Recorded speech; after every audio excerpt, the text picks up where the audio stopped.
Bom, pessoal, então o primeiro fator para explicar por que o Japão não se tornou colônia é a baixa quantidade de matérias-primas, né? Então, o Japão, por exemplo, não tinha petróleo. O Japão, por exemplo, tinha uma baixa quantidade de ferro e carvão. Então, não era um território interessante de ser dominado, né? Então, por isso que até mesmo o Japão, quando se desenvolve, ele vai buscar essas matérias em outros lugares, como a Coreia, como a própria China, né? Então, o Japão, esse fator não criava uma atratividade para o seu território, né? Então, as potências ocidentais, como Inglaterra, França, né, Estados Unidos, eles não vão se interessar. Apesar dos Estados Unidos ali ter feito tratados com o Japão na metade do século XIX, que forçavam a abertura dos portos para as mercadorias americanas, né? Mas não chegou a ter o domínio de fato, né? Os Estados Unidos não invadiram o Japão. Pessoal, um outro fator que explica o Japão não ter se tornado colônia é o fato da Inglaterra já estar no limite na questão de possessões coloniais na Ásia, né? Então a Inglaterra já estava bastante ocupada com a China, já estava bastante ocupada com a Índia, lembrando que a China não era colônia, né? Eram os portos que estavam abertos, mas isso já gerava ali uma ocupação para a Inglaterra, né? Um problema para ela resolver, para ela administrar. E a Índia, né, que era verdadeiramente o interesse da Inglaterra, porque era ali comprovadamente um lugar onde havia muito mais matérias-primas, havia ferro, havia carvão, né, havia a questão da produção agrícola, né, então principalmente também a questão, né, da venda dos tecidos que a Inglaterra realizava para a Índia, né, daquele processo que a Inglaterra tinha proibido os próprios tecelões indianos de fazer suas manufaturas para que eles comprassem as manufaturas inglesas, né, então todo esse processo já estava ocupando bastante a Inglaterra. Então, ela acabou não dirigindo seus esforços para tentar conquistar o Japão. Esse é o terceiro fator, é a disputa interimperialista entre as potências ocidentais. Então, Inglaterra, França, Estados Unidos, né? O que acontece? Todos eles ali estavam mais ou menos tentando frear qualquer tentativa de invasão ao Japão. Por quê? Porque quem dominasse o Japão teria um trampolim muito próximo da China. Então, o verdadeiro alvo era a China.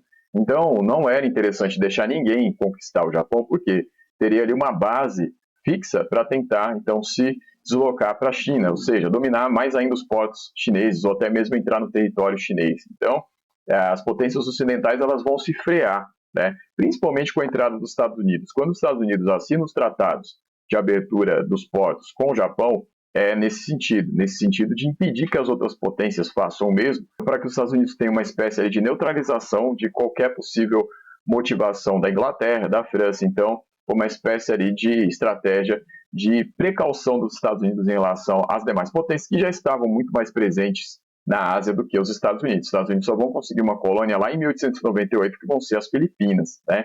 Então, pessoal, esses três fatores, né? Então, a baixa quantidade de matérias-primas, a questão da Inglaterra já estar bastante ocupada com outros lugares e também, né, esse freio aí que as próprias potências se colocavam faz com que o Japão fique nessa atmosfera que possibilita que ele se desenvolva, né?